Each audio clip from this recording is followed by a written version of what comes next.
There's a light in the sky, rising in the air. There's a feeling so strong. It's time to light the fire, like the bright shining light. Getting more out of life, sharing time with friends, feeling so strong. Hello and welcome to the House of Wellness. I'm Luke Darcy and welcome to my great friend Jo Stanley. How are you? Darcy, it's always a joy to be with you here. And now last week, I don't know if you remember, you talked about a story that grabbed our attention and helping raise the feel-good hormones, which was cow cuddling. Well, here's one that I'm loving. This is all about swings and girls. Hoop-shaped rings that light up when you swing on them are being used quite differently from what the creator expected. Instead of one or two people jumping on, groups of girls are piling on to chat while they swing. And is it exclusively for girls, Jo? Well, it's revealed a lot about the way teenage girls interact. One, girls love to swing, and two, there aren't enough swings for teenage girls. Most playgrounds are geared towards, much younger kids, and the charity that started this is called Make Space for Girls.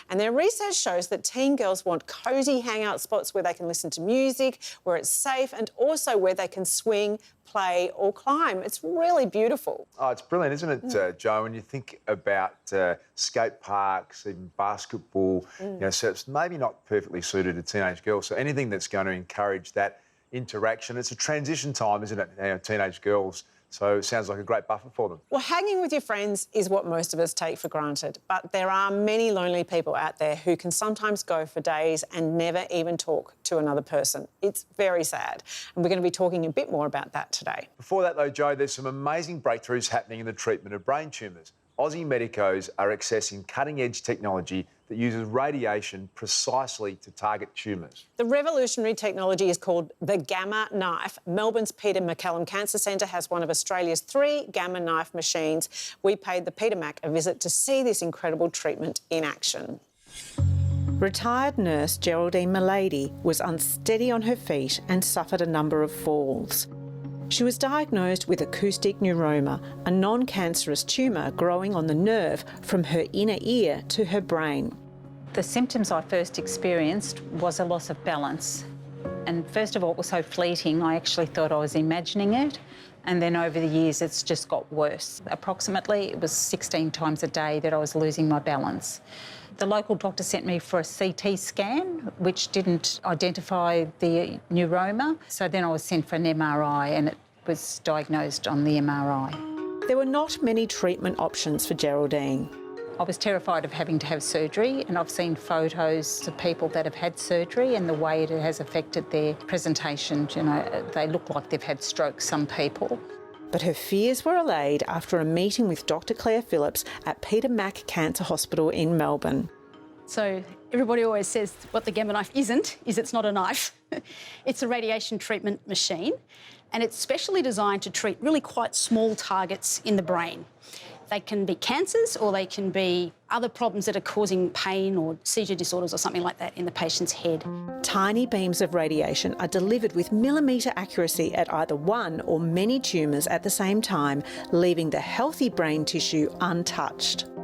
The way that it's designed, obviously, is so that we can target that radiation at the problem that we want to treat.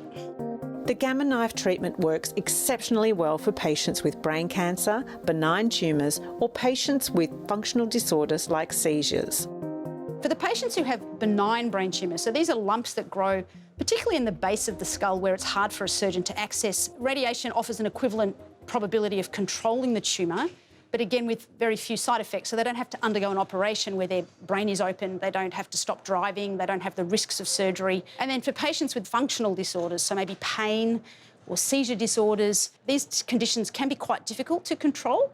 And often people who come for radiosurgery have, say, been on many painkillers for a long time. They've already had a surgical procedure for the pain, which maybe worked for a while but has stopped working, and so they have another option. The Gamma Knife treats more tumours and it's fast. A patient can be out of hospital and home within a day. When I was under the Gamma Knife machine, they play whatever music you like. There's no noise. It's very relaxing, and if you close your eyes, you don't even know where you are. It's less invasive than surgery. The recovery time is much quicker and you can get back to your normal activities within days. The message that we'd quite like to have is very much, it's a public free service for Victorians, and I still get people asking me how much is it going to cost, and it would be nice for people to know that they don't have to be wealthy to come to this beautiful building to have this treatment. That's a pretty special thing, I think, that we can offer people.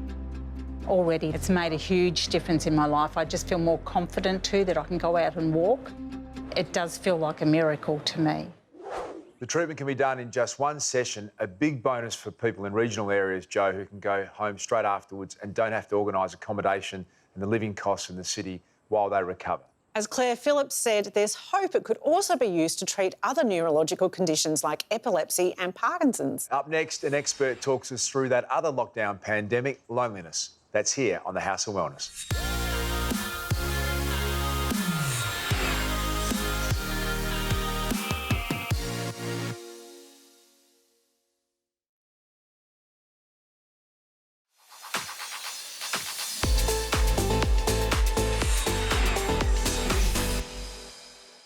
Now, Joe, growing up, I could not imagine this age where a lot of people define themselves by how many friends or likes they get on social media. It's a strange time. It is such a strange time and really concerning that so much is about that social media and validating yourself that way.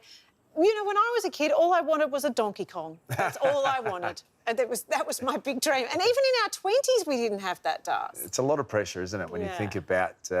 you know, being able in your own home to track whether or not you feel included at any one time is disturbing. It is.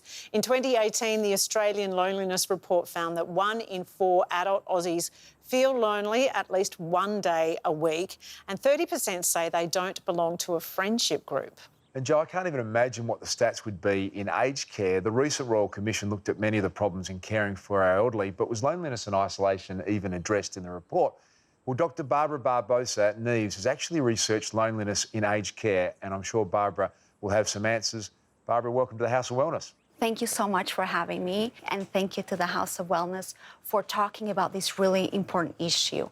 Of the many studies we talk about, Barbara, this one's particularly resonated. There's something very sad about a study into loneliness. Can I ask, why did you choose it and how did you go about conducting it? I've been looking at loneliness for many years, first in Canada and now here in Australia. And what I find interesting about loneliness is that we think it is a personal issue, an individual issue, but we know it is a social issue as well. And so loneliness is something that we feel when we lack companionship, when we miss meaningful social relationships. And we also know that our societies, contemporary Western societies, have been undergoing certain changes in terms of social changes. And so we are becoming more individualistic. Now, I am really interested about loneliness in later life because of the impact that it has for older people, so people aged 65 and over, which is the group that I study. We know it has really detrimental consequences for them. It is a sad topic, but it is a necessary one. So what did you find in your research, and did those findings surprise you? Yes, so the study that we did here in Australia was based on 2 aged care facilities in Victoria. So what we did was my team and I spent 6 months in this aged care facilities, just really observing how things were happening in the facility, how people were interacting, the social activities, and everything that was happening. So we wanted to really experience what it is to live in an aged care facility. And then we interviewed residents, older people, who were experiencing loneliness. And so what we found was that, first of all, for our participants, loneliness was far worse than any of the health issues, the health problems that they were facing. And so, for example, they would say, I feel like I've been rejected, I've been abandoned, I've been dumped, I cry myself to sleep. So it really entailed a lot of emotional suffering. And they also internalized the social stigma of loneliness. They didn't want to talk about loneliness because they don't want to make other people sad. They didn't want to be a problem for their families, and so on. What was surprising for me in that study was 2 things. First of all, they were frail older people experiencing really high levels of loneliness, but they were still trying to alleviate their loneliness. So they would engage in some strategies to try to cope with their loneliness. And mostly the strategies were to get distracted. We know that those strategies might be sometimes working in the short term, but they do not work in the long term. But they were actually trying to do something about it, which goes against the stereotype that frail older people are passive. The other thing that I found really surprising in the study was that even though our participants really recognized that loneliness was beyond their control, they would blame themselves for it. Maybe I'm just not good enough anymore, maybe I'm no longer interesting, and so on. So they would internalize that loneliness even though they understood that it was beyond their control. Barbara, it's perhaps one of the positives out of what the world's been through and here in Australia, shining a light on aged care. How big a problem do you think loneliness is in our aged care facilities? So a recent global study shows that between 35 to 61% in aged care experience loneliness.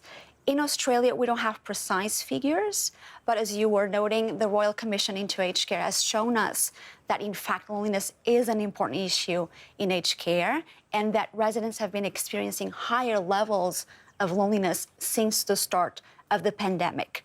The former aged care minister noted in an interview that up to 40% of people in aged care, older residents, receive no visitors whatsoever. And this was before the pandemic. 40% of people living in aged care do not get a visit. I mean, that's one of the saddest things I think I've ever heard. It's got to be a wake-up call for people at that stage of your life to go and visit someone who you care about, surely. It is striking, it is tragic. And the Royal Commission into Aged Care has shown us how we are neglecting our older people. And if there's any silver lining, is that some of us have experienced during lockdown loneliness. So we know it can affect all of us, and we know it is a cruel feeling and a cruel condition. So the misconception is that if you are living in a community surrounded by people, that you wouldn't be lonely. But that's not the case? Yes, that is a misconception because we assume that older people are all the same, and they are not. They have different interests, desires, ambitions, goals, values. We cannot assume that we put older people all in the same room and that they're going to become best friends. People are very different, even within that age group. Yeah. The other thing that I think there's a misconception about is that we are confusing quantity with quality. Loneliness is about lacking meaningful social relationships. It's not the number of relationships that matters here, is the quality. I can have many family members and friends and still feel lonely because, again, it's not about the number of relationships, but it's about the quality of relationships in our lives.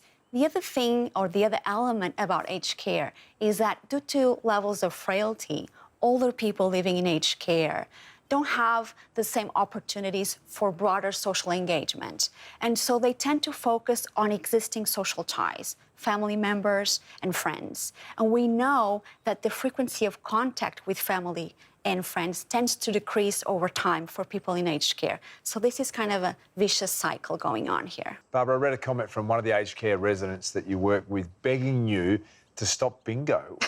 Why would that be the case? Yes, that participant, his name was Gurney. This is not his real name. It was the name that he chose for the study.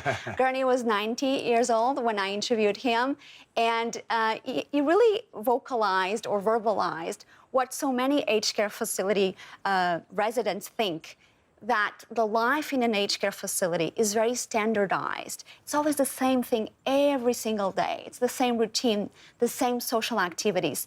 Aged care is built around the idea of what we think older people want.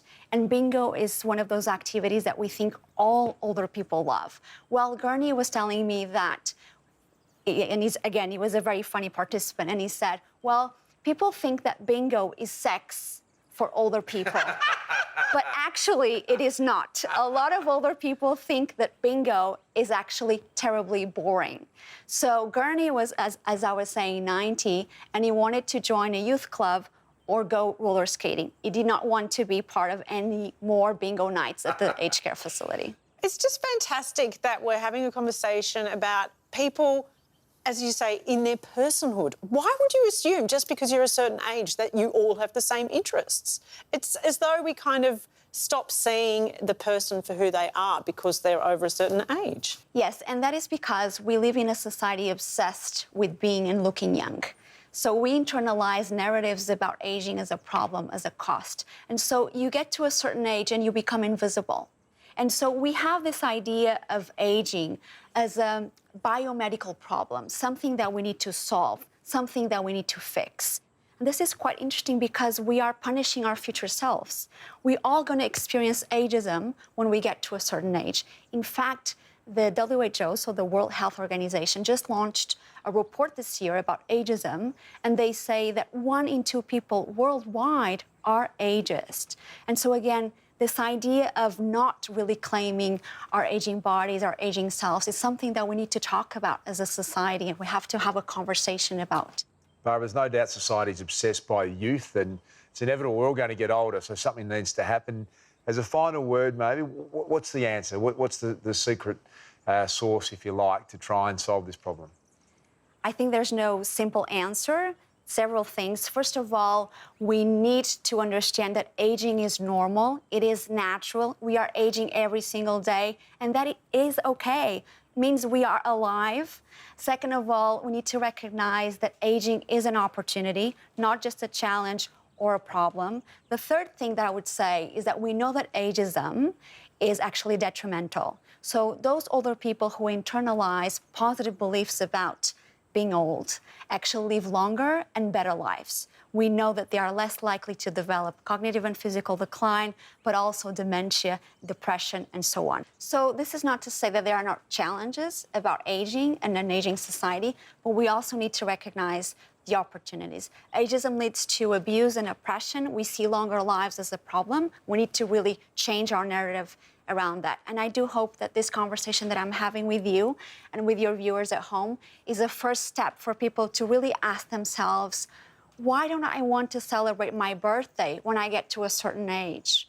Why do I have negative views about older people or about myself or about my future self? What can I do every single day to embrace aging and live a better and happier life? Barbara, well said, and it seems to be a very lacking in self-aware thing, understanding that we're all going to be in that situation. We've got a lot to learn about caring for our elderly, both in mind and body, and thanks so much for joining us today on the House of Wellness.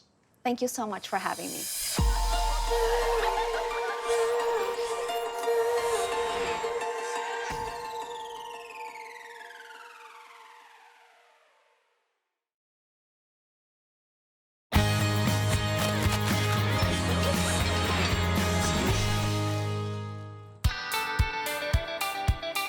I'm often asked about vaccines, which ones are required and which ones aren't required, and a particular one is pneumonia vaccine.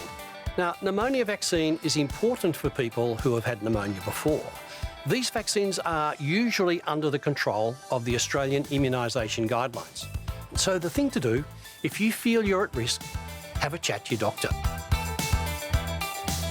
Stress affects each one of us in many different ways. Some people adapt to it very, very easily. They just get on about their lives, no big deal. Many others, however, find that it really, really grinds them. Their mental and their physical and their emotional health starts to suffer. Now, if you're in that latter group, think about making a break in whatever you're doing to help reduce that stress. Go for a walk, cook something, sit in the sun for a while and close your eyes, smell the roses. The herb of choice is ginseng, and it's certainly worth speaking to a healthcare practitioner to make sure that ginseng is the one for you. Often we underestimate the value of sleep and the role it plays in our immune system. Maybe we don't respect sleep enough. It's important to plan for sleep. Give it a chance to work. Give it a chance to actually help us rest and recuperate. A useful combination is that of magnesium to relieve tension and the busy mind relaxing herbs, things like passion flower, hops, valerian, ziziphus. There's lots of good combinations around, so ask your healthcare practitioner. Welcome back, Joe. We talk in our house a bit about trying to have the 80-20 rule. 80% of the time, trying to eat as healthy as you can, and 20% just let it go. How does that go for you? Well, I'm not sure that's quite working all the time. Uber Eats is a real trap, particularly with some of the older kids having their own account. That's been a bit of a drama. But how much junk food do you reckon you eat per week? Now, remember, junk food is basically anything that's high in fats and sugars and low in nutrition. Yes, so junk food is basically crap food, right? Yes, and that's one way to describe it. well, any crap food is too much crap food, but I would say in our house we eat way more than I would like. You know, we would have takeaway probably once a week, which is probably it's got to be too much. But I hate cooking. I hate it Once so a much. week's pretty good. I think that's fair. You'll have a night off at least once a week. Well, the CSIRO say nearly 4 out of 5 Aussies overindulge on junk food every day. No surprises to know that our top weaknesses are alcohol. Oh, hang on, that's junk food? I'm in trouble. You're going to reassess your once a week. What do you reckon comes next after alcohol? Chocolate, I guess. You're in the right area. Cakes, biscuits come next, followed by soft drinks, pies and pastries.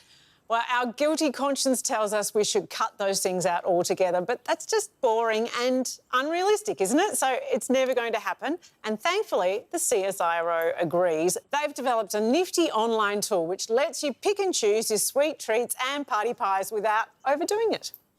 As a small business owner, Newcastle's Janice Musumeci has her fair share of stressful workdays. But it wasn't until last year that she realised she'd developed an unhealthy way of coping with the pressure.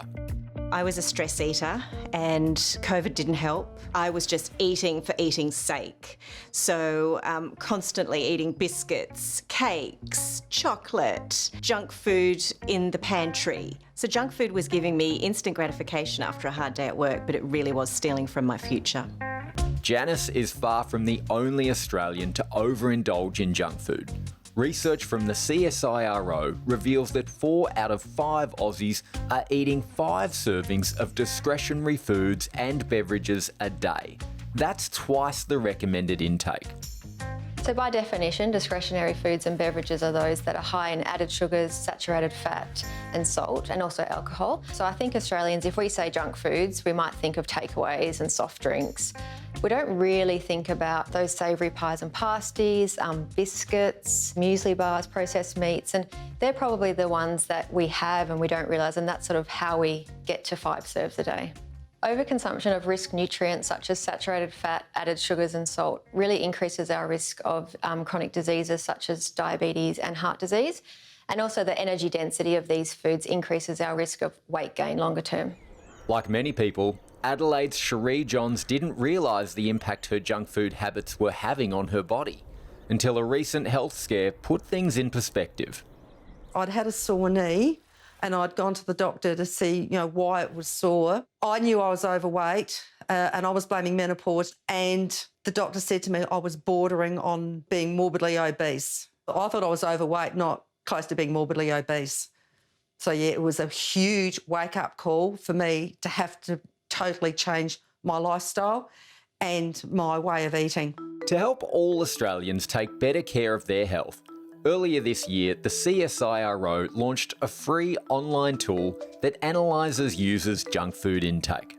The junk food analyser asks people to report how often and how much of the different discretionary foods and beverages they have. It was surprising when I went through the analyser because I was thinking junk food was the fast food places, but I wasn't thinking about the biscuits. I wasn't thinking about the soft drinks. Once they've completed the questionnaire, the junk food analyser shows users which categories they're overindulging in and presents them with strategies to improve their daily diet without giving up their favourite treats. We don't think it's very useful to tell people to just eliminate these foods. I think there's a place for these foods within a healthy diet. It's about having small amounts and occasionally. The trouble is we have large portions and we have them too often. So we're asking people to think about the frequency with which they consume discretionary foods and beverages. Can they have slightly less? What are they going to be able to do to reduce their junk food today, tomorrow and for many years to come? Knowing what I know now about junk food and healthy eating habits, I feel more well equipped to live a healthier lifestyle. The hardest thing for me was I was totally thoughtless about food. So the junk food analyzer still allows me to indulge, but I can be more mindful about what I'm actually putting into my body. I did hit my target weight of 69.4 kilograms and my knee's a lot better. I've got a bit more bounce into my step. Yeah, and I just feel really amazing.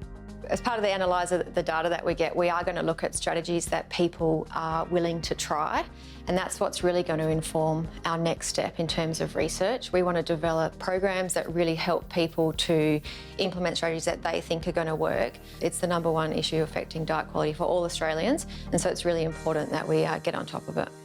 They say the average Aussie eats 5.1 servings of junk food each day, which equals 20 small, solid chocolate Easter eggs, which that really feels like a lot. It does seem like a lot, doesn't it? By the time you've had a couple of slices of salami, some crackers, a tablespoon of honey, a glass of wine and some chocolate, you're done, Joe. That's it. That's basically my daily menu.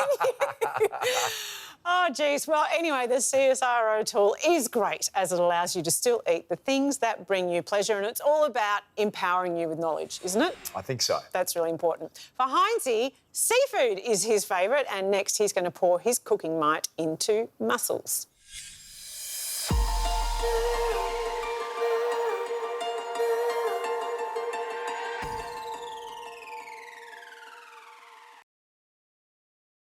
Hi, I'm Jade and welcome to my world of beauty. From the latest trends in skincare and makeup to creating a look that's just right for you, I've got the tips and tricks to make you look and feel great from the inside out. Jade, as a professional hair and makeup artist, I can't imagine that you would ever have a bad hair day. Believe it or not, Sarah, I definitely have. However, for me, being in the industry, hair, I take a lot of pride in, but I also, there's something about it. If my hair's looking good, I feel confident, which you must be feeling right now with that beautiful hair that you have. Thank you. Coming from you, that's a huge compliment. But I've actually been using the new John Frieda Hydrate and Recharge range, which has given my hair such a surge of moisture. I love it, because it doesn't matter how well it's styled. If your hair is dry, it just doesn't look the same. So I need to try this. Being in the hair and makeup industry, I'm constantly styling my hair. I don't let it dry naturally, so there's a lot of heat on my hair. So it's all these environmental factors as well as tools that we use that just really leave my hair sometimes looking a little dry. That's actually what drew me to trying John Frieda's new Hydrate and Recharge range in the first place, was my hair was feeling really lifeless and dull, but it's just transformed those really dehydrated strands of my hair, and it feels like the shine's back. It feels wonderful. Well, that's the formula and the rich nutrient drops that's working its magic, infused with ingredients such as keratin, mannoia oil, and gives you a real surge of moisture. So it's all about hydrating your hair from within. Absolutely, and I think it's so great that it's safe for coloured hair and natural hair. In my case, I don't dye my hair, I have natural colour, but it also works on coloured hairs. Amazing, because I definitely dye mine.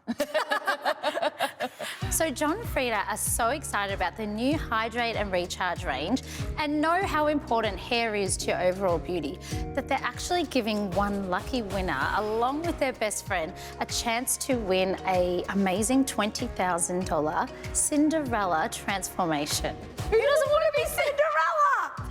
Plus a 1 year's supply of John Frieda product to be won daily. Oh my gosh, I'm going to enter right now. I'll be back. Don't forget your glass slipper. For your chance to win, you just have to purchase 2 John Frieda products and enter via www.transformwithjohnfrieda.com. Of course, there's some terms and conditions that apply. Good luck. Now, Joe, I know that you cannot even look at an oyster, but what about mussels? Oh, no, not for me, thanks. Any seafood at all? Oh, yes. Oh, okay. I don't think we have beautiful seafood here in Australia, and I love a bit of salmon or a bit of whiting or prawn. Crayfish? Oh, cray, for sure. Moreton Bay bug. I mean, it's fascinating, the food that I love, but mussels do have a superpower, though, and that's their ability, has this, to stick to wet rocks. It's usually almost impossible to get things to stick together underwater, but a mussel secretes highly adhesive proteins from its foot. These proteins are now being used to develop muscle-inspired surgical glue for human tissue repair and eye surgery. So whilst I don't like eating mussels, I think they're amazing. So last week you told me about the zebrafish that can rebuild its damaged heart. Amazing story. And this week it's mussels and glue in their feet. I am all over these amazing facts, don't you think? Now, not crazy about eating mussels, but Hinsey, who's got the seafood queen, Sally Fenton, is creating some mussel magic.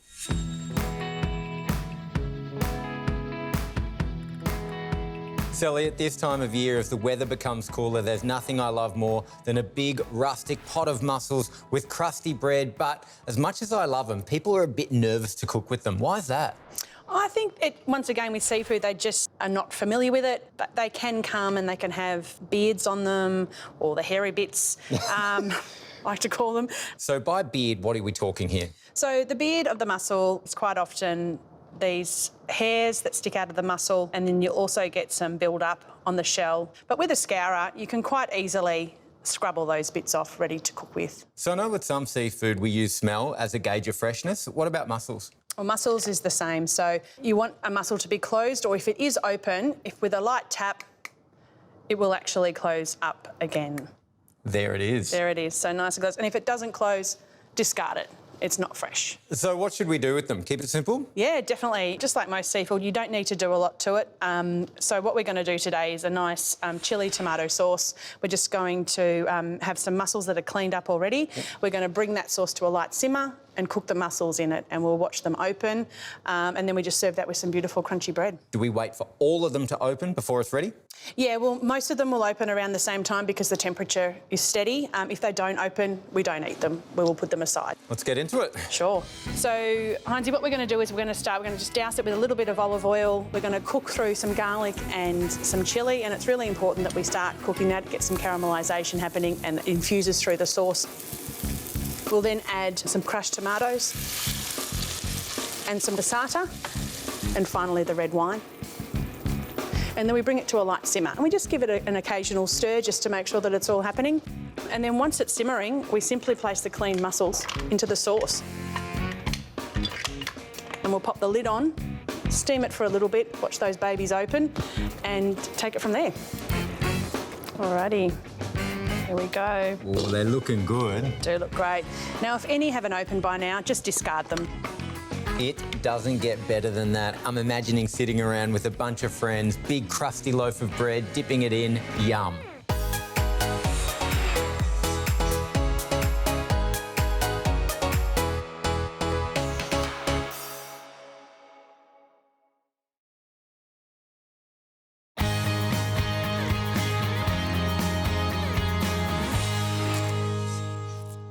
We are back in the House of Wellness kitchen, my haven for combining health goodness with glory for your taste buds. But Zoe, you have absolutely stitched me up one.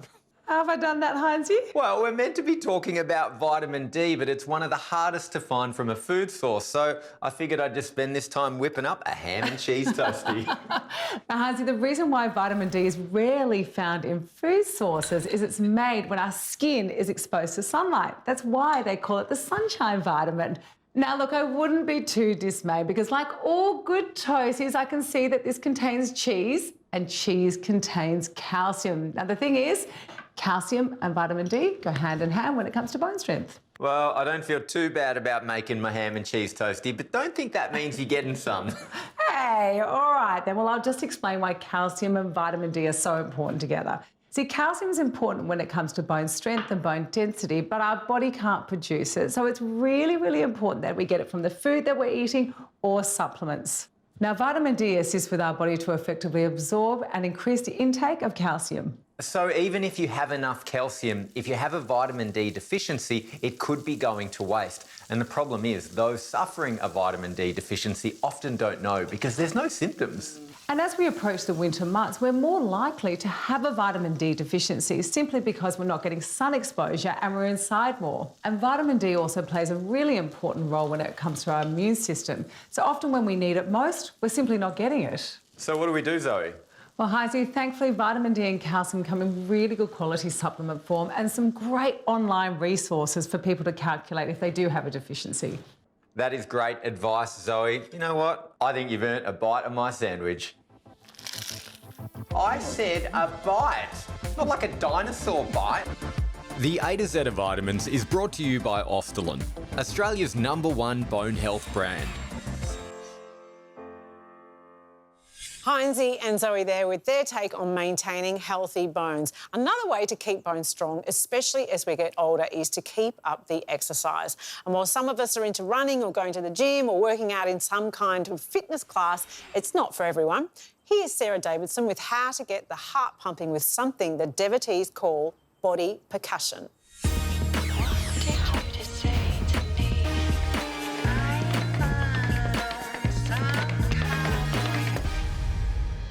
What is it about the sound of tap shoes on a timber floor? I love it. But who thought of nailing metal taps onto shoes in the first place?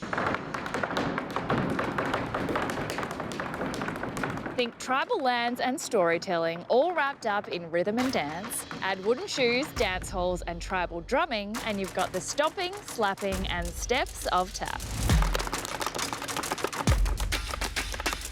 It's dynamic, exhausting and invigorating, and they say if you take it up, you'll never give it away.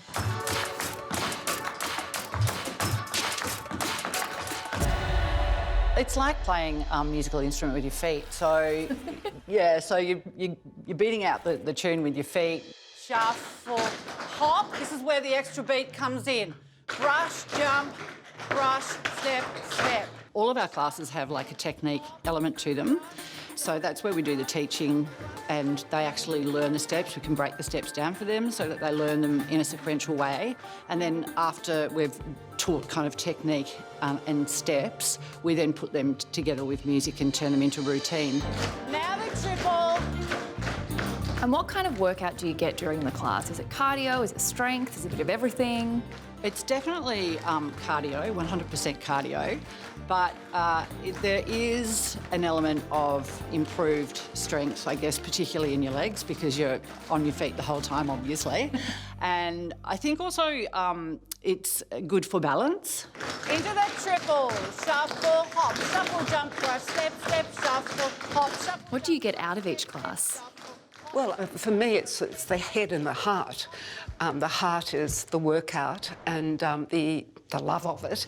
The head is learning new sequences and thinking and memory. It's very good for your brain as well as your joints and your body. Up onto the balls of your feet, guys. Into the double. I was looking for something that was not jogging or the gym that was repetitive and a bit boring, and so tap dancing is great because you get a really good exercise and you don't even know that you've just spent 2 hours exercising because you were thinking so hard about all the steps. Well, I had bariatric surgery about 6 months ago and lost 30 kilos, by the way. Yay me. And I needed to start exercising because my weight loss was slowing down and I didn't like the idea of walking around the local area or going to a gym, which is really intimidating. And I just always wanted to be a tap dancer. So here's me, tap dancing. And if you were recruiting new tap dancers, what would you say the biggest attraction is? Why do people keep coming back? I think they keep coming back because they're getting great exercise, but with fabulous music. There's always a good feeling in the room. You never see an unhappy tapper. And yeah, so it is the total package. And relax. Very good. That was good, beginners.